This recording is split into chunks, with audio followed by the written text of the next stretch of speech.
starting with the fuel tank or gas tank, whichever you'd like to refer to it. So you'll have to dig through your kit and get your fuel tank, fuel valve, frame mount, nuts and washers, and your trusty fuel cap. Okay, let's head to a brief description of how to assemble your tank to get it mounted on your bike.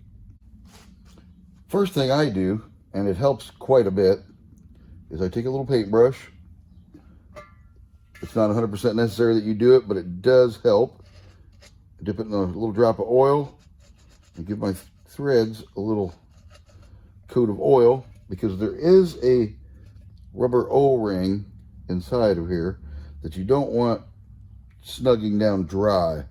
That could gall your gasket, your O-ring, and cause your tank to leak. So to beat that, just a little coat of oil, even if you just do it with your finger, because the gasket butts up against the end of that outlet nipple, and if it's dry, it could tear. And then I give my little mounting studs a little coating, because it helps screwing the nuts down, because sometimes on some bikes, if it's a thin top rail, it is quite a long-winded tightening up. Okay, that is just what I do. If you absolutely positively can't do it, it's not the end of the world, but it does immensely help. My filter and valve inside the tank. Always screw this on with your fingers and finger tight. If it does not screw on easily, stop and find out why. It could be a dirty thread or whatnot, but do not immediately head to the wrench, because they are easily stripped. And I will take my 19 millimeter, hold the fuel valve in place,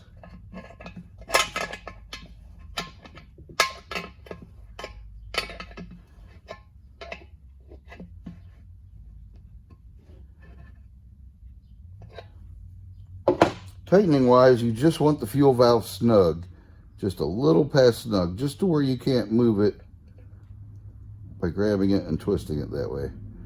If you super tighten it down, one, it can strip the threads. Two, on these female valves, it could pop the nut and pull it right out of the valve itself, and then you can't get it back together and you got to buy a new valve. So just a word to the wise, do it finger snug, position it where you're going to want it, hold it firmly, and just snug the nut to where you got to put a lot of pressure to try to move it. And that should be adequate. Pop our gas cap on.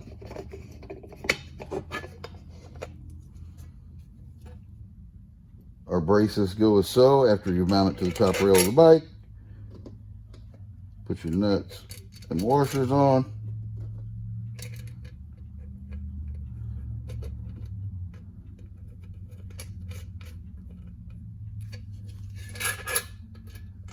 And that's how they work. Now that you have your tank mounted to your bike, it should look a little something like this.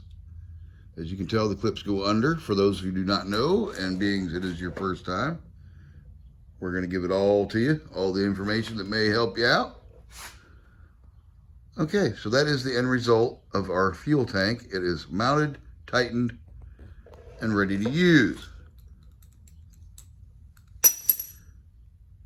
In the tightening of the studs of your tank, they are just tack welded to the tank, so you just want to make them snug tight to where the tank does not wobble. Give it a little tug. If it doesn't move, that is 100% adequate. Just use caution when tightening up the studs, because it is real easy to tighten them too tight and break the welds at the tank, and then you have to get another tank and your tank is leaking. So just be careful there and you should be just fine. The next set of items we're going to need out of your engine kit are the carburetor, the twist throttle for our throttle cable, naturally our throttle cable, and our throttle housing with the kill button for your shutting off needs. But these are the parts we're going to install now. So let's move on to installing these and prepping that carburetor, because out of the box, every one of those little carburetors needs a little prep work. Doesn't take but about 30 seconds to a minute, and will save you a lot of hassle later. Okay, first things first. I personally start by getting the handlebars prepped for the throttle housing. And I'm going to show you how I do that and hopefully save you a little time and tribulation, because this part requires you to take those apart, take that dude apart that way, separate it. If you'll notice, take the screws out so I don't lose them. If you'll notice, there is a set pin in the top of the throttle housing mount. That is where you have to drill the hole in the handlebar to keep the mount from spinning when your throttle assembly is all put together. If that is not in there and you go to twist the throttle, the whole thing's going to move and your bike's going nowhere. This part needs to be mounted solid, so this part will turn and pull your throttle cable. Just thought I would explain it that way. That way it's a little easier to understand, I think. Okay, let's go over to the bike and position this where it's going to be and drill its hole. As you can see, I have removed the hand grips that came with the bicycle. You're not going to use those at all on your build, so you can take those off and remove them and don't have to worry about that. Sometimes finding the exact measurement where this pin will go into the hole you're going to put and position your throttle assembly is kind of a pain in the butt. So I have invented a way. I don't know if others use it, but this is the way I do it, so that's how I'm going to show you. I personally have a paint pen. You can use a marker. Fingernail polish works really well also, and I'll show you what I do with it. First, I take my throttle twist assembly and I slide it all the way down, and you can hear it stop. Now I will take the top of my throttle housing mount with the stop pin in it, and I will paint the top of it. And now I will come and I will pull that back just a little bit, 1/8 of an inch. Put that on there how it's going to be. Wiggle it just a little bit.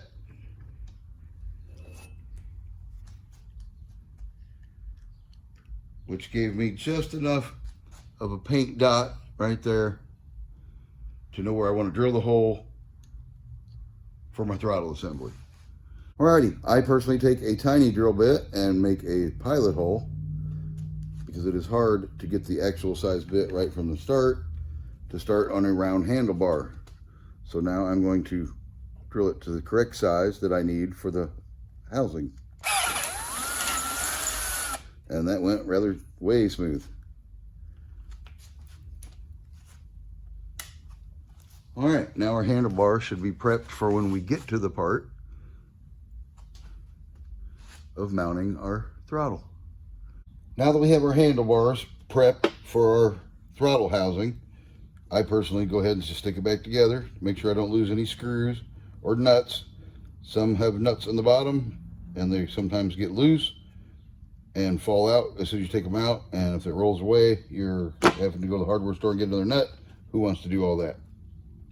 All right, now we're going to get our carburetor prepped and our throttle cable installed to our carburetor. This is the next step I choose to do. A little prep of the carburetor never hurts anything. I make sure that my air cleaner bolts are tight, because a lot of times, as the engine, the factory might miss or not tighten them up quite adequately, and I don't want those problems in the future when I go to start it up, so I'm going to make sure everything's tight. But before I do that, other than the intake, I'm going to remove the bowl. The gasket around the bowl, once it sees gasoline, swells up. So being this is brand new, I take this little tidbit of maintenance before it ever sees gas, and I will show you why as I do it. I've seen through the years of past messages and forums and whatnot that these little carburetors are a problem. I have personally never had any issues with them after I learned to do this little bit of maintenance before I ever start the bike. So I will remove these 2 screws, gingerly remove my bowl, not to disrupt the gasket. I will remove my float. I check to make sure that pin is in there, because that little door right here is what operates your fuel, turning on and off, getting into your engine and running like it's supposed to. But the main thing I do is tighten up this jet. Sometimes they're not tight from the factory. A lot of times these carburetors will work correctly right out of the box and you won't have any problems. But I have seen before I started doing this, and in other people's bikes, that they just put the carburetor on there, go for a few rides, this jet works itself loose and just falls down in the bowl of the carburetor. And when that happens, your bike ceases running, strands you, and just pours gas up and out of the bowl and out of your intake. When you turn your gas valve on, fuel just runs out of these. So, to make sure that doesn't happen to this bike, I take a few extra minutes out of my busy day, take my 7mm wrench, and snug that jet in to make darn sure that doesn't happen. And now I'll just put my float back on, position my bowl back where it goes,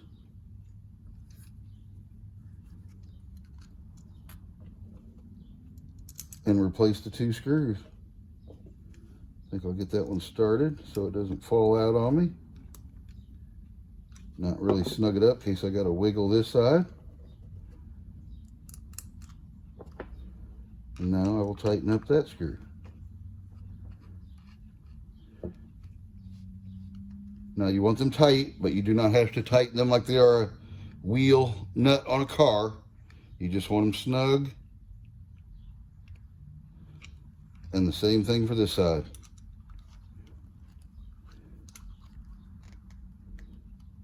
Because after your break-in period, you will revisit these one more time. Just the screws, not the jet inside the carburetor. And I also check the bowl drain little petcock screw to make sure it doesn't sweat fuel out of me right from the get. Okay, that is the only prep need be done on your carburetor. The rest of this is going to be just the natural assembly that makes it function. So we're going to unscrew the top,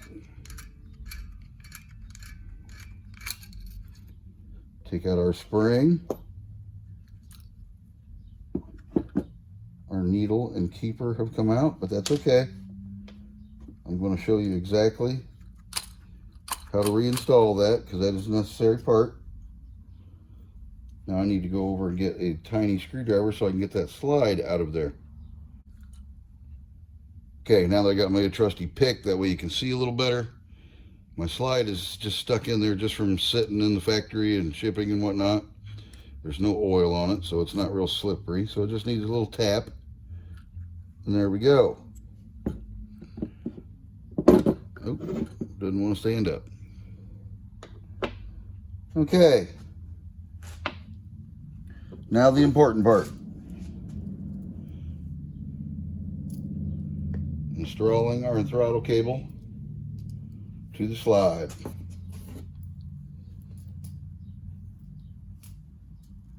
First thing we're going to do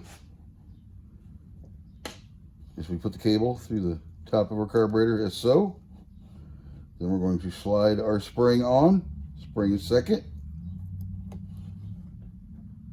We drop our needle valve in that center hole. Being that one came apart, it goes into that center hole as of such. And if I get my hand out of the way, hangs in there. Another look here, hopefully you can see how that is. If I can, there we go, a little better anyway. Goes in there just like such.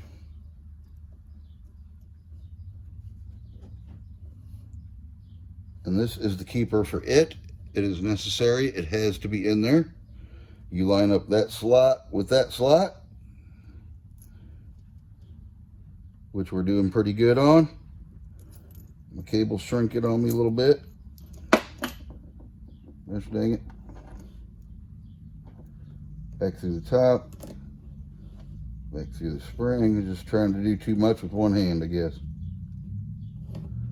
So I will hold that there.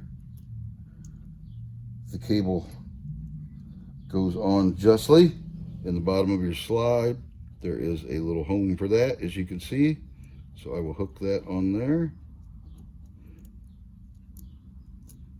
And then push my cable or my spring down there to keep my keeper flat. It was in there to make sure it does not move on me. Keep a little down pressure on it to keep it all together. I personally take just a little drop of oil, just a little residue off that bottle is fine. And I will wipe a little on the slide barrel and a little on the needle just to help it slide. Now, installing this in the carburetor, inside of the carburetor, this is important. I do not know if you can see that or not. I'm going to try. Inside of here is a little needle guide. If you look in the top of your carburetor, or in the top of your carburetor, you'll see the little needle guide. It is important that the needle guide and the slot in the slide barrel are on the same side. It shouldn't be a fighting experience as soon as you find it. It should go in smooth just as such. And then you can see your slide go up and down. And now we will tighten the cap down.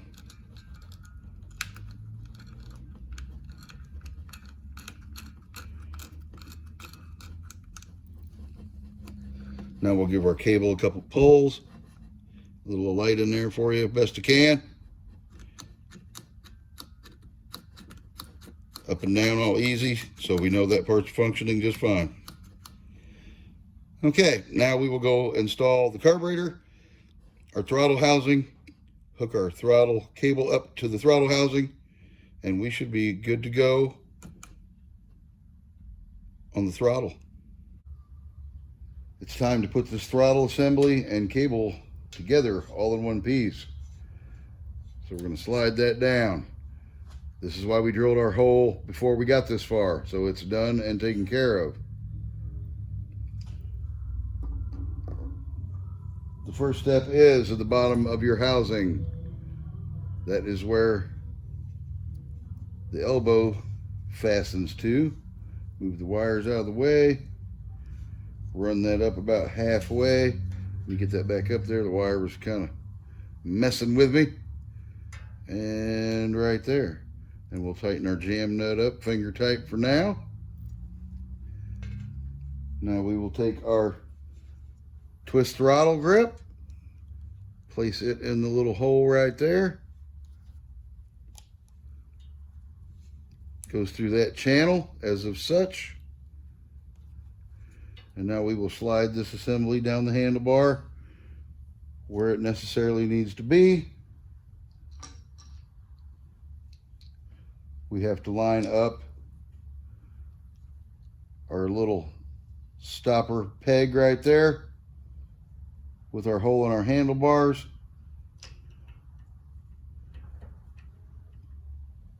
So we will do that. It should click down in there as soon as we get it in there. Sometimes it gives you a fit, as you can see, but don't give up. She'll go. All right, there it went. I saw it go down. Get our throttle assembly together there a little bit and start getting our screws tightened up the way they should be.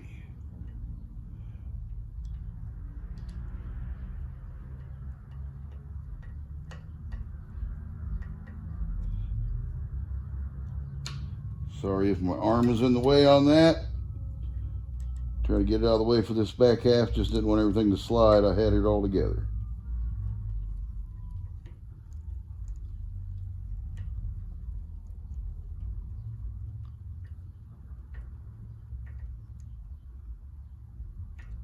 This also needs to be tight but be careful, it is plastic parts.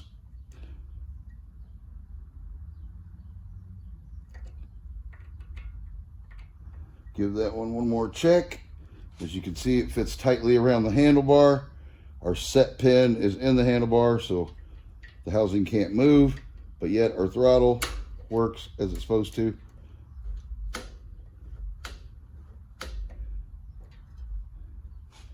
A little adjustment on the cable as necessary. Some need it, some do not. This one needs a little bit, so I'll get to that.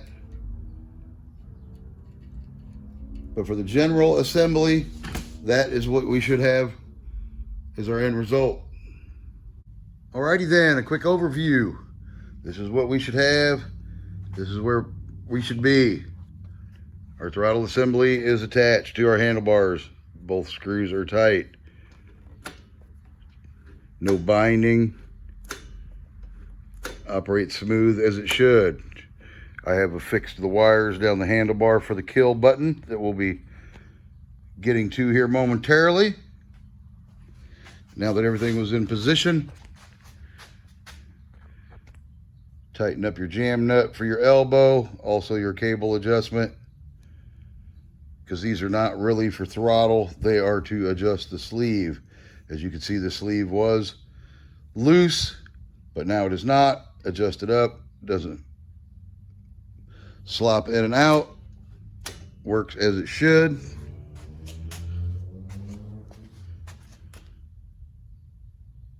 Our carburetor is on as far as we can get it. Tighten up your clamp to make sure you have no air leaks. Give that a little snug with your fingers. Even if you do it with a pair of pliers, just make it snug. It does not have to be super tight. And now we'll put the fuel line on. And we got two more pieces, the CDI and the clutch cable. And we should have a motorized bike. Now we dig in the kit and get our CDI box out. That is the black box here with the wires coming out. A black and a blue usually. And your spark plug boot, which connects to your spark plug. Now, obvious enough, we will hook black to black and blue to blue. That gives our CDI box its power. The power is generated down here on the other side of the magneto, stored up here, distributed to the spark plug right there.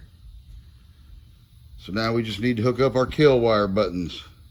They don't match color wise, but I usually hook the green to the blue because that's a little more positive than black, just because it doesn't really make a difference, and hook my black wire to my black wire. And like I said, it doesn't really make a difference if you hook the black wire to the blue wire or the black wire to the black wire on the kill switch, as long as they are hooked to either side, one or the other. They have to be separated. You can't hook both to one. One's got to go to the black, one's got to go to the blue. When you push the button, it creates a short in the button, and that's what shuts your engine off. But it does not matter if you hook blue to green or blue to black, your kill button will still work the same. I personally mounted my box right here. Your frame might be different, where you can mount it to the frame or anywhere that you care to mount it to. As long as all your wires have enough room to meet to join, you can place the CDI box wherever you like. Our end result. I personally put the wires, as you can see, in a little loom. Gives them a little protection from the weather and the elements. Don't want them flapping around and anything catching your wire, so I personally put them in a loom. You can use that decision if you want to do it yourself, but I personally put it in a loom because it gives it a better and more professional look. Okay, our wires are hooked up. Our spark plug is plugged in. Everything is tight and secure as it should be. We are down to the clutch cable assembly, and then we should be able to test this bad fella out. So one more part to go. You are almost the proud owner, rider, builder of your first motorized bike. It's clutch lever and clutch cable assembly time. So for the very last time, we need you to reach into your engine kit and get your clutch cable, your clutch lever, heat shield spring protector, which you'll see where we place that, return spring, and most kits come with a cable lock. I like to assemble the cable and the handle when it's on the bench. Just seems a little easier than having to kneel down and look up at the clutch lever when it's installed on the bike. On this particular model, we'll pull it out. That is where your cable end goes. So I will lay that in there. It goes down the slot, and then you have to line up the open slots on your adjustments. There's one. Now I got to get the other one lined up. Get that cable out of the way so maybe you can see. Okay, there is our open slot. We'll lie our cable in there. Turn our adjustment so the slot is not in line anymore and the cable can't come out. And now all you have to do is go slide this on your bike.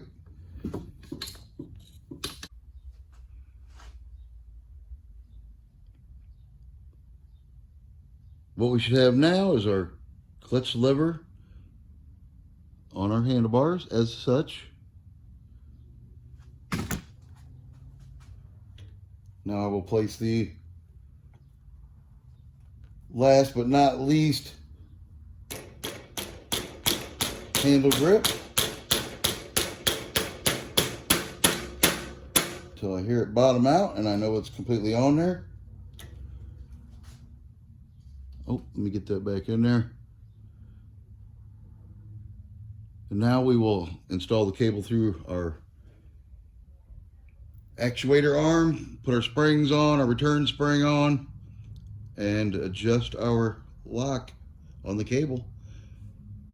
Okay, we come over to the passenger side of the bike, cable in hand. We slide the big spring, oops, left on me, over our cable as such. This spring is your heat shield in case your cable touches your engine after you place it in the eyelet here, because that is where we're going next. If I can get my camera controlled, that's what we're doing.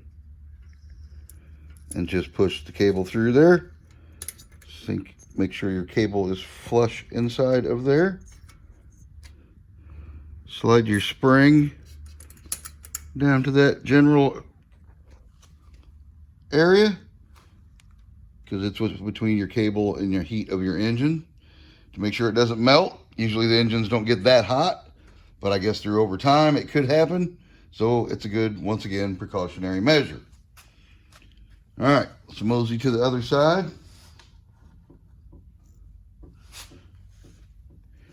Bring my trusty stool.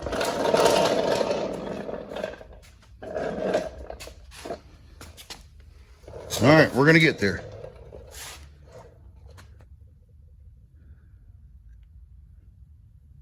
Now we need our return spring. Our return spring goes between your eyelet adjustment here and the back side of your actuator arm. So we are going to slide that dude on just like that. And the cable goes through the actuator arm hole. And I got to drop that in my other hand. Now we put our cable lock on. Here's our cable lock.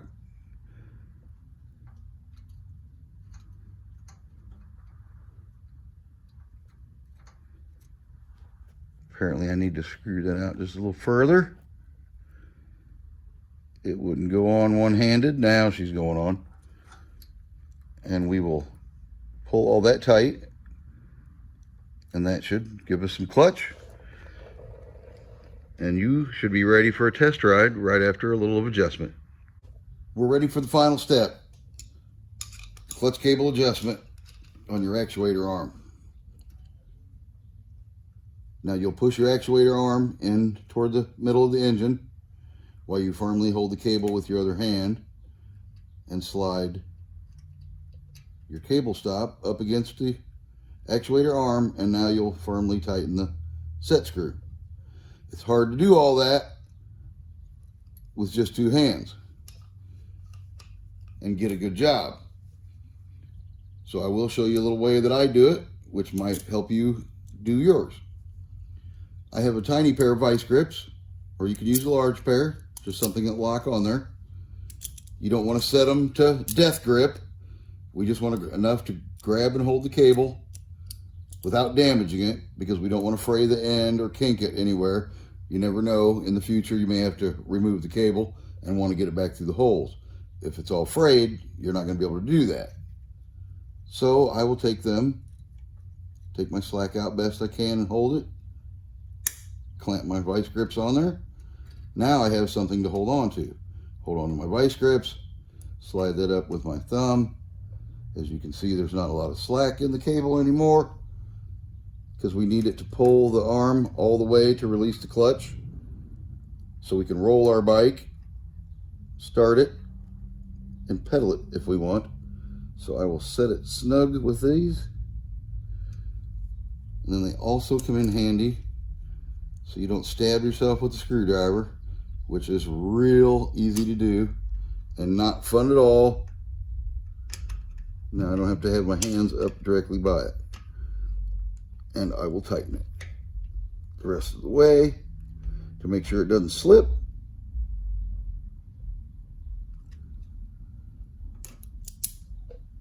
And there you have it. You've built your very own motorized bicycle. Everything should be correct, hopefully, if you followed along with me. Now all we have to do is mix up a little 2-cycle gas and oil. Well, gas with 2-cycle oil, to be exact. Congratulations, you made it to the end. Now you have a motorized bicycle. Time to test it out. But before we do, we have to mix up some gas and oil. 2-cycle engines always require a gas and oil mix. So to give you a brief description on how to mix your gas and oil,